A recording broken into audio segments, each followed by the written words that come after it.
تمّا على سيدنا محمد الذي تنحل به العقد وتنفرج به الكرب وتقضى به الحوائج وتنال به الرغائب وحسن الخواتم ويستسقى الغمام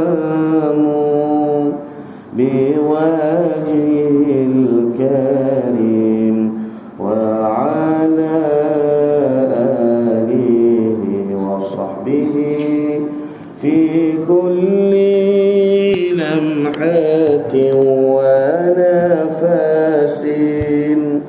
ونفس بعدد كل معلوم لك.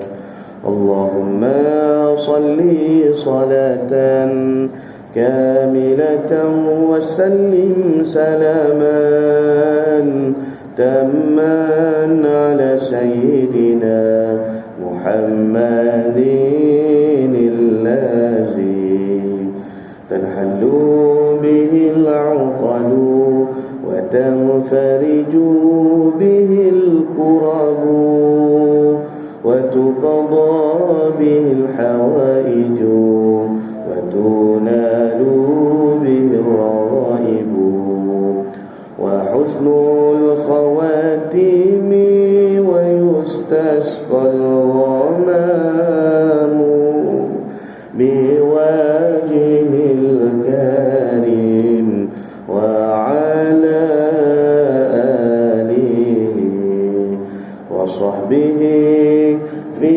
كل لمحة ونفس بعدد كل معلوم لك. الحمد لله رب العالمين والصلاة والسلام على أشرف الأنبياء والمرسلين وعلى آله وصحبه أجمعين. سبحانك لا علم لنا إلا ما علمتنا إنك أنت العليم الحكيم ولا حول ولا قوة إلا بالله العلي العظيم. رب اشرح لي صدري ويسر لي أمري واحلل عقدة من لساني يفقهوا قولي وسدد لساني واهد قلبي بحق سيدنا وجدنا رسول الله صلى الله عليه وسلم. يا أيها الذين آمنوا اصبروا وصابروا ورابطوا واتقوا الله لعلكم تفلحون. اللهم أرنا الحق حقا وارزقنا اتباعه. Ya Allah, ya Tuhan kami, tunjukkanlah kepada kami yang benar itu sebenar-benarnya dan jadikanlah kami di kalangan orang yang mengikuti akan kebenaran. Wa arinal batila batilan warzuqna ijtinabah. Ya Allah, tunjukkanlah kepada kami yang batil, yang sesat itu sebenar-benarnya sesat, dan jauhkanlah kami daripada mengikuti akan kebatilan dan kesesatan. Rabbana iftah bainana wa baina qaumina bil haqq wa anta khairul fatihin. Ilahi anta maqsudi wa ridhaka maqlubi, a'tini mahabbataka wa ma'rifataka ya Allah. Nawaitu at-ta'alluma wat-ta'lima wat-tazakkura wat-tazkira wan-naf'a wal-intifa' wal-ifadata wal-istifadah wal-hassa 'ala at-tamassuki bi kitabillah وسنة رسول الله والدعاء إلى الهدى والدلالة على الخير ابتغاء وجه الله ومرضاته وثوابه وقربه سبحانه وتعالى. Para hadirin sidang jemaah muslimin muslimat, hadirin wal hadirat, ayahanda, bonda, adik kakak yang dirahmati lagi diberkati oleh Allah Ta'ala sekalian. Alhamdulillah, bersyukur kita kepada Allah pertama-tama kalinya, dulu, kini dan selamanya, kerana Allah masih beri kepada kita hidayah, Allah masih beri kepada kita pertolongan, Allah tolong kita untuk kita buat ketaatan kepada dia. Mudah-mudahan Allah Ta'ala memandang tiap-tiap yang hadir pada malam ini dengan pandangan kasih sayangnya, dengan pandangan rahmatnya, dengan pandangan kemurahan Allah terhadap diri kita, yang akan mengampunkan segala kesalahan, dosa-dosa kita yang kita lakukan. Allahumma amin. Kita sambung pengajian kitab kita Bidayatul Hidayah, Permulaan Jalan Hidayah, karangan Al-Imam Hujjatul Islam Muhammad bin Muhammad bin Ahmad Abu Hamid Al-Ghazali rahimahullah ta'ala, yang telah diterjemahkan oleh Syekh Fahmi Zamzam rahimahullah. Qala al-muallif rahimahullah ta'ala wa nafa'ana bi'ulumihi fi daraini amin ya rabbal alamin. Keempat, berdebat atau bertengkar dan suka membantah perkataan orang lain. Baik. Jadi kita masih lagi membicarakan tentang ketaatan yang zahir, iaitulah ketaatan yang kita lakukan dengan 7 anggota yang zahir. Maka di sana masih lagi menceritakan tentang anggota lidah kita.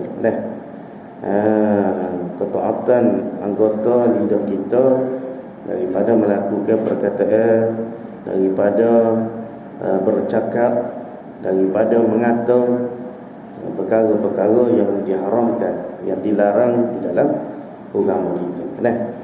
Jadi selesai kita membicarakan tentang mengumpat ataupun dalam bahasa Arab dia dipanggil ghibah. Jadi di sana ada satu lagi kesalahan sebelum daripada kita masuk bab ataupun dosa berkenaan dengan lidah, iaitu suka bertebak, suka bertekar dan suka balah, suka membantah perkataan orang lain, iaitu dosa yang dilakukan oleh lidah kita yang hampir, yang dekat pengertian dia seperti mengumpat. Mengumpat ni apa? Kita bercakap hal orang di belakang dia, benda hak sebenar, hak berlaku pada diri dia. Dan sekira-kiranya kalau dia tahu, dia dengar kepada dia hak kita kata tu, dia akan marah. Tu makna mengumpat, ghibah. Ghibah. Jadi hak dekat dengan ghibah tu ada satu lagi dosa dia panggil namimah. Jadi namimah ni apa dia maksud dia? Mengadu domba. Mengadu domba, batu api. Kita panggil batu api. Jadi kita kecek pasal orang juga di belakang orang. Tapi tujuan dia bukan sekadar kita nak royak benda buruk dia di belakang dia, tapi nak suruh balas dengan orang lain. Jadi daripada Sayyidina Huzaifah bin Yaman berkata, Rasulullah sallallahu alaihi wasallam bersabda dalam satu hadis yang diriwayatkan oleh Imam Bukhari dan juga Imam Muslim.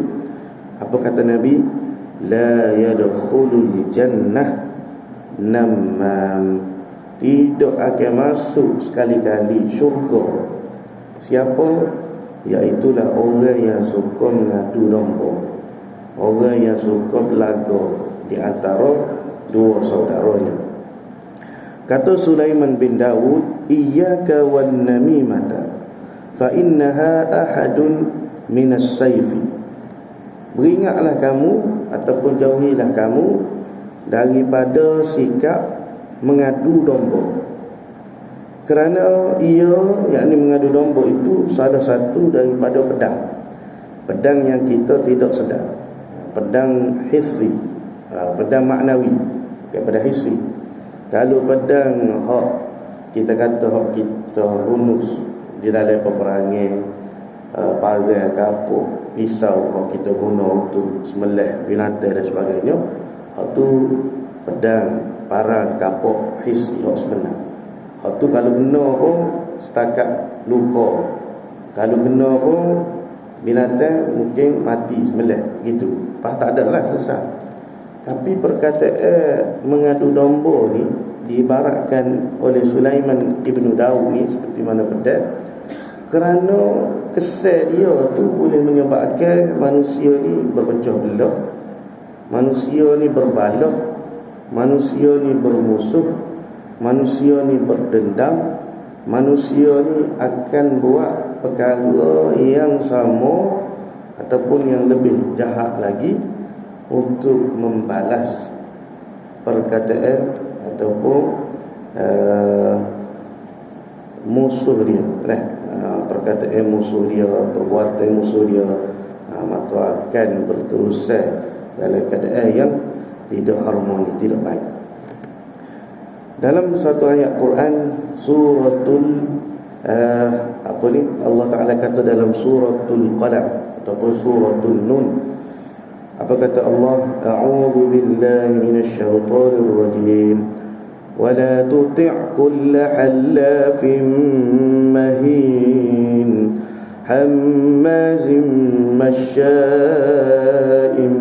binamim manna'in lil khairi mu'tadin athim utullin ba'da dhalika dhanim.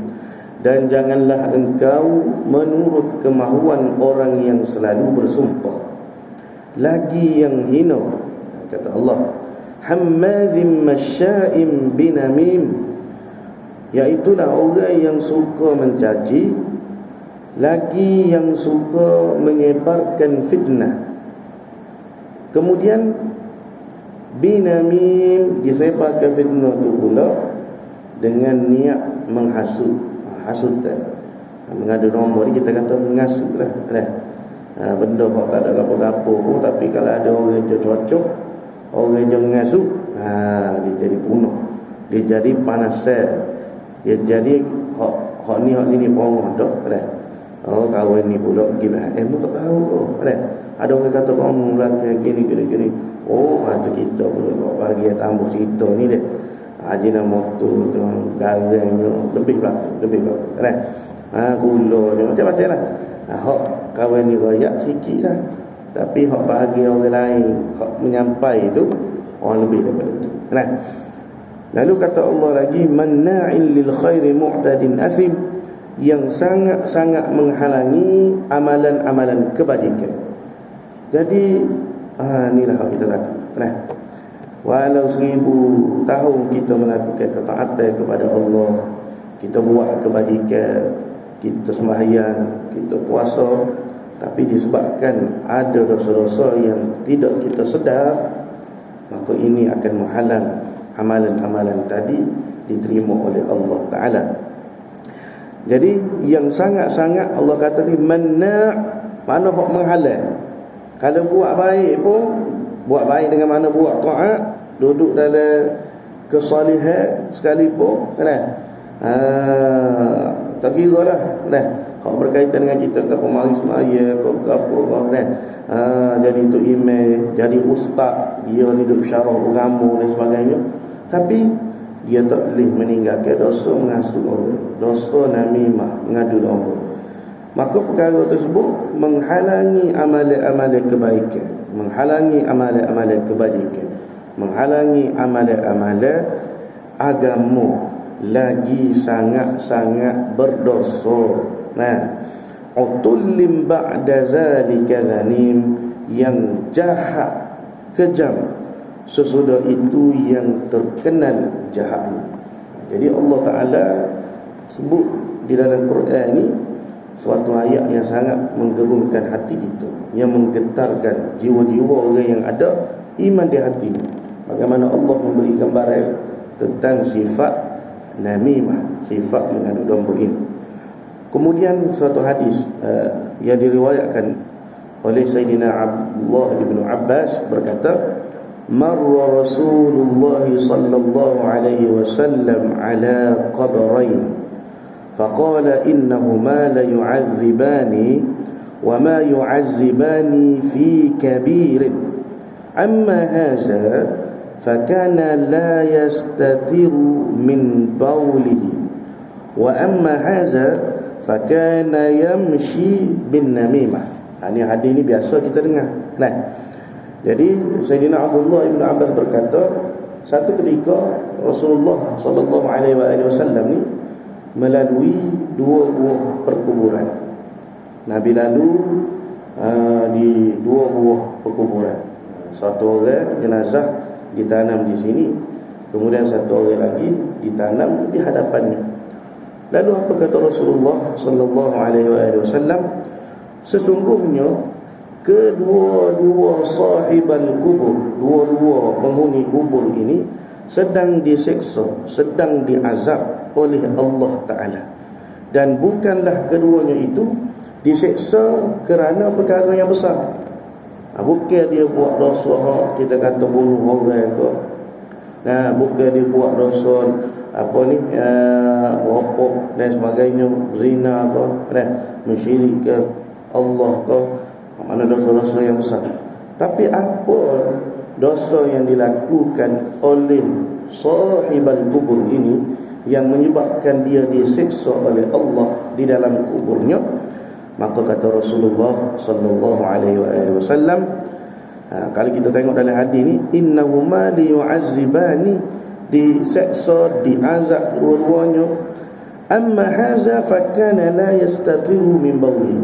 Adapun sahib yang pertama, penghuni kubur yang pertama tu, dia la yastatiru min bawli, tidak menutup aurat ketika membuang air kecil. Dengan makna di sini dia tidak menyempurnakan kencingnya dengan sempurna. Ini amaran bagi kita lah. Sehingga kencing yang tak sempurna ni, kata ulama, kalau dalam bab fiqh kita kata kencing yang masih ada lagi saki baki di pundi kencing. Air kencing tu masih ada di pundi kencing dia, kan? Bukan berlaku pada orang yang ada masalah dedah dak, tapi orang yang kencing normal, orang yang sihat. Tapi dia kencing tidak cermat. Bagaimana kencing tak cermat? Kencing sama ada dia tak jaga pakaian dia, sehingga air kencing tadi itu mecik di seluar, mecik di kain, ataupun dia tidak melakukan istibrak. Istibrak ni makna berdaham setelah mana kita membuang air kecil.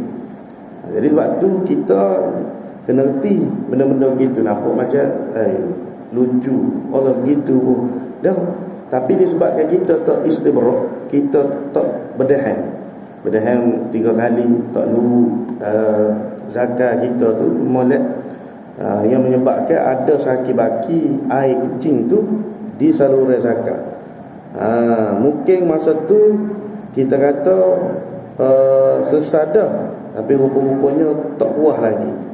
Jadi berjalan 2-3 lagak nak masuk ke masjid, nak masuk ke surau, nak semaya dalam saf, air kecing tadi hak duduk di saluran batin kita tu, kita kata kalau orang lelaki kan, terkeluar, kena di pakaian, kena di kain. Maka ketika tu sembahyang kita tu dalam keadaan menanggung najis. Sembahyang dalam keadaan tidak sah, bahkan diazab oleh Allah. Tu makna kencing yang tidak dijaga, yang tidak dipelihara. Bau, dia kencing tapi dia tidak cermat, dia tidak menutup aurat, dengan makna dia tidak memelihara air kencingnya, sehingga air kencingnya terkena pada pakaiannya. Wa imma dia kencing tu dalam keadaan tak kisahlah lagu mana, cuma di sana ada perbahasan. Bagaimana kalau keadaan orang buat kencing berdiri, kencing berdiri ni hukum dia makruh. Tapi kalau kencing berdiri itu menyebabkan terkena air kencing tadi itu di pakaian kita, maka lebih baik kita mengambil langkah kencinglah secara hak molek, hak syarak ajar. Baik. Kemudian yang kedua kata Rasulullah sallallahu alaihi wasallam, wa amma hadza fa kana yamshi bin namimah. Adapun penghuni kubur yang kedua ini diazab oleh Allah di dalam kuburnya kerana dia berjalan, fa kana yamshi bin namimah, Jadi bila berjalan, maknanya dia ni kalau pergi mana-mana, mulut dia ni tak berhenti akib kecek pasal orang sodah. Tapi dia berkecek dengan tujuan nak suruh orang ni baluh, nak suruh orang ni marah, kan? Kawan ni hok memang tak molek dah, kawan ni hok memang dingin dah. Dia pula bahagia. Orang panggil apa? Bahagia penyampai. Gapo-gapo ni royak, dia pergi hasut ni pula. Patut ni pula pergi kata ni, dia pergi hasut tu pula. Kemudian Sayyidina Huzaifah berkata, Rasulullah sallallahu alaihi wasallam bersabda, la yadkhulul jannah qattatun, tidak akan masuk syurga orang yang selalu, yakni selalu makna perangai dia tu jadi tabiat mengadu domba, sama macam hadiah tadilah. La yadkhulul jannata namamun. Kemudian Nabi kata lagi dalam hadiah lain, syiraru ibadillahi masya'una bin namimati wal mufarriquna bainal ahibbati. Sejahat-jahat hamba Allah, syiraru ibadillah, sejahat-jahat hamba Allah, siapakah? Orang yang menyebarkan hasutan. Masya'una bin namimah, dia suka sebar hasutan, suka mengadu domba. Kemudian wal mufarriquna bainal ahibbah, dan yang memecah belah antara kawan-kawan yang berkasih sayang. Kawan ni duduk sayang, boleh duduk wai hubungan, tiba-tiba masuk orang yang ketiga ni, bahagia pecah belah orang, bahagia nak suruh orang ni balah, bahagia nak suruh orang ni bermusuh-musuhan.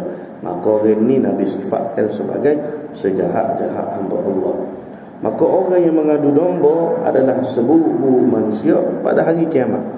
Dalam hadis yang lain kata Nabi, tajidu man syarran nasi yaumal qiyamati 'inda Allah zal wajhain alladhi ya'ti haula'i biwajhi wa haula'i biwajhi. Kamu akan mendapati seburuk-buruk manusia pada hari kiamat di sisi Allah Ta'ala itu, iaitulah mereka yang mempunyai dua wajah.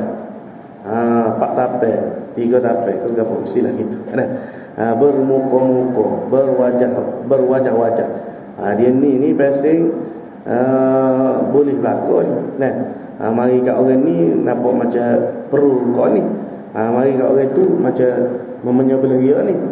Jadi bermuka-muka dia, tapi sebenarnya dialah batu api, dialah duri dalam daging, dialah orang yang suka menghasut, hak mengebar benda untuk molek di sebelah pihak dengan pihak yang lain.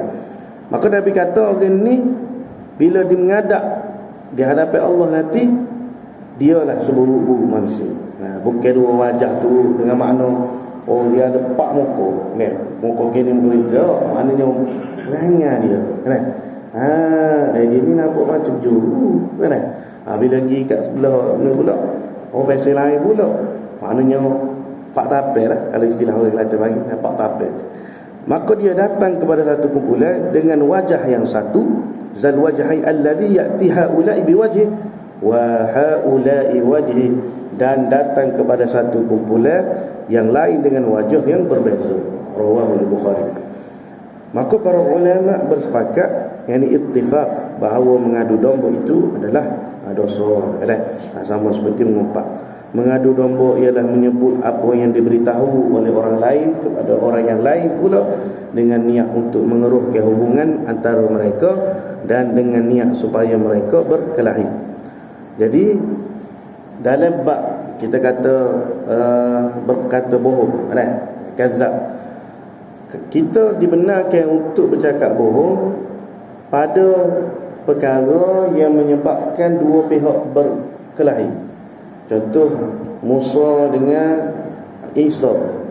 Musa dengan Isa ni duduk bala lama. Jadi situ kita boleh kecek bohong supaya dua orang ni, Musa dengan Isa ni, baik mula. Itu dibenarkan oleh syarak. Tapi kalau Musa dengan Isa ni bala, kita kecek benar. Bila kita kecek benar tu yang menyebabkan semakin kuat dendam di antara mereka. Cakap benar tu bukan cakap untuk nak membaiki keadaan, Bahkan cakap tu untuk menyiram. Kita kata api tu, bara tu disirai pula dengan minyak gas. Nak suruh kuat balah, nak suruh kuat musuh. Maka hak ni besar keburukan dia, berat akibat dia. Jadi kita kecek gapo dia hak orang ni siapa, orang ni duk mengupak pasal kawan dia, kau orang ni duk royak pasal dia, kita kira ya kawan tu seorang lagi. Lepas tu kita tambah pula, ataupun kawan tu tadi kau kuat akibat. Jadi gapo dia tugas kita sepatutnya kalau kita tahu, maknanya kalau kita ajak, kalau aku kira royak benda ni kau dia ni, maknanya kalau aku royak ke pokok Musa, royak ke Isa ni, kau berat ni, maka hak lebih baik kita diam. Hak lebih baik kita tak payah menjadi penyebab kepada perkelahian. Tapi tak sia lah. Masalah nafsu kita ni tak sia gitu. Nafsu kita nak tengok dan muni gomoh, abalah ni, kan? Pas apa dia akan terjadi? Dia tidak akan jadi harmoni. Dia akan jadi panasan.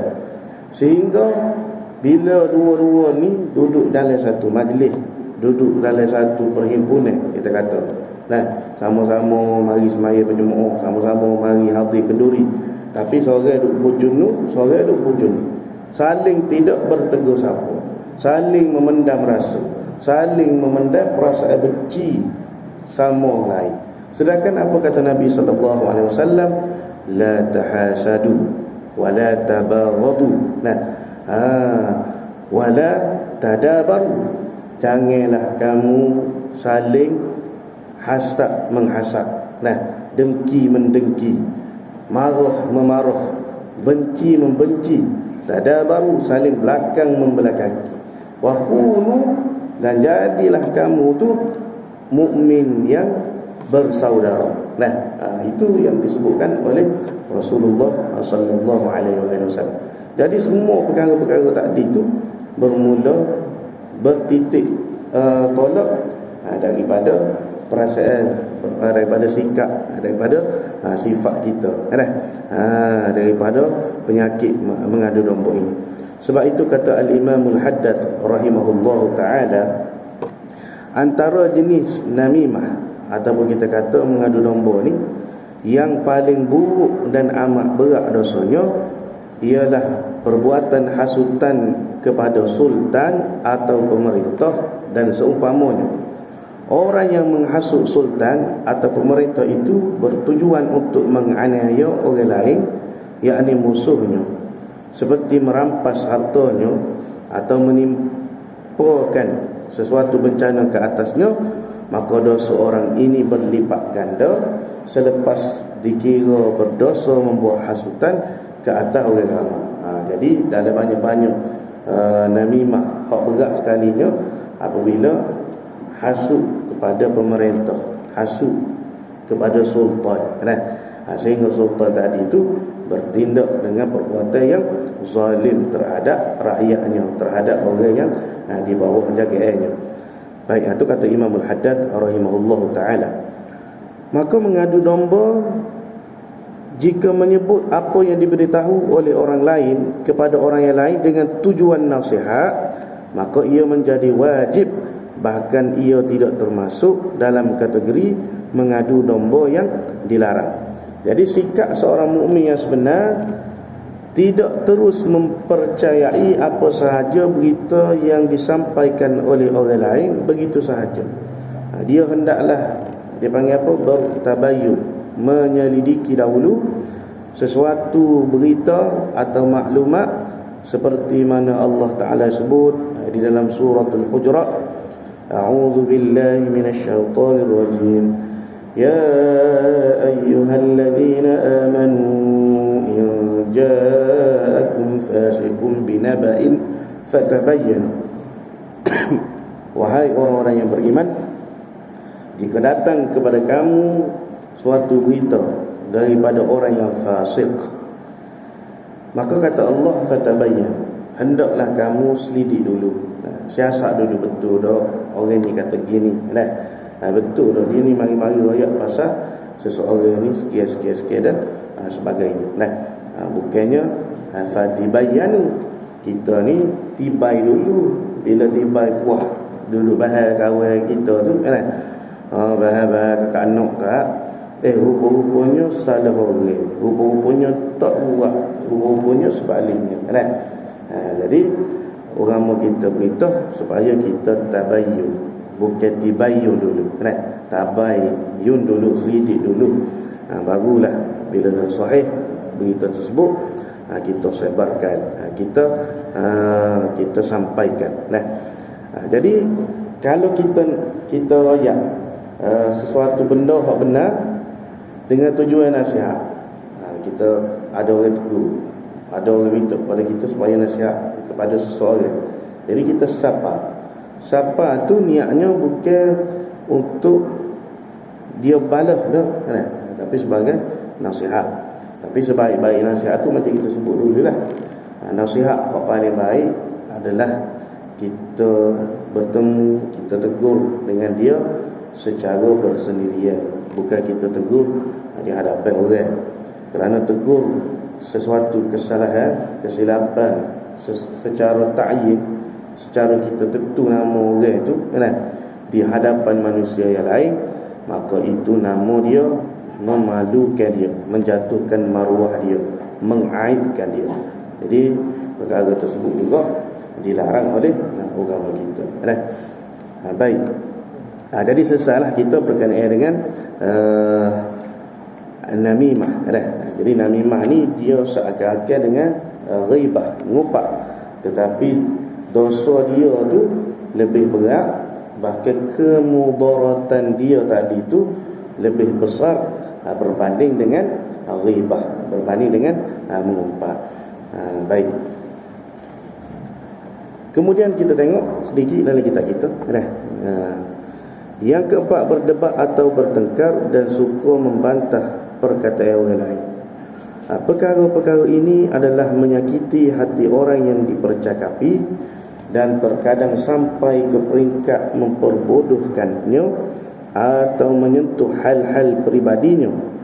Kemudian dalam perbantahan dan pertengkaran ini selalu tidak terlepas daripada memuji diri sendiri dan menganggapnya bersih dari segala keaiban, dan menganggap dirinya mempunyai kepandaian dan ilmu pengetahuan. Jadi di antara kesalahan yang dilakukan oleh lidah, kesalahan yang dibuat oleh lidah kita juga, iaitu suka berdebat dengan orang, suka bertekar, suka kita kata apa, bertikai itu, suka bantah. Orang bagi pendapat semua tak betul lah. Dia je apa betul. Kadang-kadang orang duk cerita benda betul dah, tak lagi. Jadi dia juga. Jadi tujuan dia tu tak ada benda lain untuk dia menyakiti hati orang. Kadang-kadang sampai satu tahap, satu peringkat tu membodohkannya atau menyentuh hal-hal pribadinya. Dalam perbantahan dan pertengkaran ini selalu tidak terlepas daripada memuji diri sendiri dan menganggapnya bersih dari segala keaiban. Jadi sedangkan Allah Ta'ala sebut dalam Quran apa? Fala tuzakku anfusahum huwa a'lamu biman ittaqa. Janganlah sekali-kali kamu merasakan diri kamu tu suci, sedangkan Allah Ta'ala lah yang mengetahui siapakah yang sebenar-benarnya bertakwa. Jadi orang yang suka balas dengan orang ni, suka debat, kita kata. Debat ni kadang-kadang macam-macam. Ayah dulu ke telur dulu debat. Tak kira orang kawan ni kata telur dulu. Telur nak ada mana kalau tak ada ayah. Jadi duk debat, duk kerah dia je apa betul. Jadi akhir sekali ke apa? Kata Nabi SAW, min husni islami al-mar'i tarkahu ma la ya'nihi. Termasuk daripada keelokan Islam itu ialah meninggalkan sesuatu yang tidak memberi manfaat kepada dia. Jadi daripada aku duduk bala dengan dia ni, ayah dulu, kau telur dulu, lah gila, munak ni ambil kamu lah. Jadi kita mengambil jalan bukan kita nak bahas ke apa, kita meninggalkan perkara hak tidak memberi manfaat, hak tidak ada faedah. Kalau kita teruskan juga perbahas ataupun kita terus juga perbantaian ini, maka akhir sekali dia akan membuka kepada pintu-pintu hak lain. Apa pintu-pintu tu? Seperti kita mencela, kan? Kita mencaci dia, kita menyentuh kekurangan ataupun kecederaan yang ada pada diri dia, kan? Maka gitulah. Kemudian kata pengarang kita kemudian pertengkaran ini pula menimbulkan permusuhan yang berterusan, kerana engkau tiada bertengkar dengan orang jahil kecuali ia menaruh dendam untuk menyakiti engkau pada suatu masa nanti. Wallahu ta'ala a'lam wa ilmuhu atam. Ada soalan tu kalau ada lah.